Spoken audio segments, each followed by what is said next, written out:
বুদ্ধ আমাদের ভিক্ষু সংঘের জন্য একটা বিধান দিয়েছেন, আপনাদের জন্য একটা বিধান দিয়েছেন। আমাদের উদ্দেশ্যে বুদ্ধ বলেছেন, সেই সমাধি প্রজ্ঞা, সেই সমাধি প্রজ্ঞা, এই বিদ্যা অনুশীলনের চেয়ে আর কোনো কিছু বড় হতে পারে না। প্রথমত সেই সমাধি প্রজ্ঞা। আবার গৃহস্থ জীবনে যারা আছেন আপনারা, আপনাদের উদ্দেশ্যে বলেছেন দানশীল ভাবনা। এই শিক্ষা নিরবচ্ছিন্ন ভাবে অনবরত প্রাত্যহিক জীবনে অনুশীলন করতে বলেছেন। কিন্তু আমি এই কথা উঠালাম এই কারণে যে দানশীল ভাবনার কথা আপনাদের উদ্দেশ্যে, গৃহী সঙ্গের উদ্দেশ্যে বলতে বলেছে। যদিও বা 3টি কর্মের এই গুরুত্ব আছে, বুদ্ধ এটাও বলেছেন দান করেন কিংবা ধ্যান করেন, শিল বিশুদ্ধি যদি আপনার না থাকে, শিলাচার যদি আপনার না থাকে, আপনার দান এবং ধ্যান পূর্ণতা পাবে না। যতখানি আপনি ফল পাওয়ার কথা, শিলাচার না থাকলে, শিলগুণ না থাকলে আপনার দান এবং ধ্যান খুব বেশি কার্যকর হতে পারে না। সে কারণে বারবার বলি, আহ্বান জানাই, আমরা আমাদের যাবতীয় পুণ্যকর্ম যা যা করি, আমরা সময় মতো এসে শিলা গ্রহণের মাধ্যমে যাতে আমরা শুরু করতে পারি।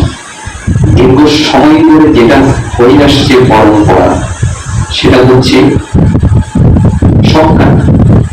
যদিও বা এখন প্রচারণা চলতে চলতে কিছুটা হলেও পরিবর্তন এসেছে বৌদ্ধ সমাজে।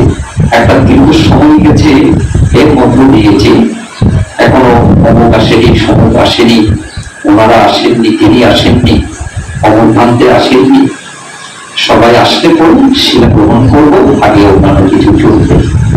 এই সবাই আস্তে আস্তে তখন যে 11টা হয়ে গেল, সবকিছুই হলো শিলা গ্রহণ ছাড়া, শিব বিশুদ্ধি ছাড়া। বুদ্ধ এটাই বলতে চাচ্ছে, আপনি এর আগ পর্যন্ত কি করলেন, কি ছিলেন, সেটা একটি ভিন্ন কথা। কিন্তু যখন শিবে প্রতিষ্ঠিত হলেন, সে মুহূর্ত থেকে আপনি শিল সম্পন্ন। সে কারণে বুদ্ধ সেই মুহূর্তের জন্য অন্তত যখন দানকর্ম ধ্যান কর্ম সম্পাদন করতে যাবেন, তার আগে শিব বিশুদ্ধিটা আছে কিনা বুদ্ধ খতিয়ে দেখতে বলেছেন, যাচাই করতে বলেছেন। সে কারণে অনুভব করব, যেহেতু আসতে হয়, আসার পরিকল্পনা আমাদের থাকে কোন অনুষ্ঠানে, আমাদেরকে এমন ভাবে আসার চেষ্টা করতে হবে আমি যাতে শিলা গ্রহণের মধ্য দিয়ে আমি শুরু করতে পারি। সে কারণে একটা সময় বিরাটভাজনও কম হয়নি যে আমরা ভিক্ষুরা কেন যথা সময় আসবো না, কেন আমরা সর্বোচ্চ 5টার আগে উপস্থিত হব না। যার যার ব্যস্ততা সবার থাকে, কিন্তু 1 ঘন্টার জন্য যে অনুষ্ঠান হয়, সে অনুষ্ঠানে কেন আমরা সময় মতো আসবো না।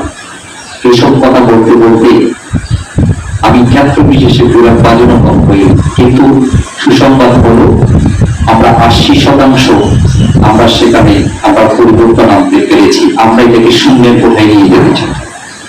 একইভাবে ধরুন ভিক্ষু সংঘের সবাই 10টার আগে আগে যথাসময়ে এলাম, কিন্তু আপনারা প্রস্তুত হতে পারেননি। জ্ঞাতি মিত্র পাড়া থেকে যারা এই বাড়ি থেকে ওই বাড়িতে আসবেন যাবেন, আপনারা আসতে পারেননি, তাহলে আমরা শত চেষ্টা করলেও সংস্কার আমরা করতে পারবো।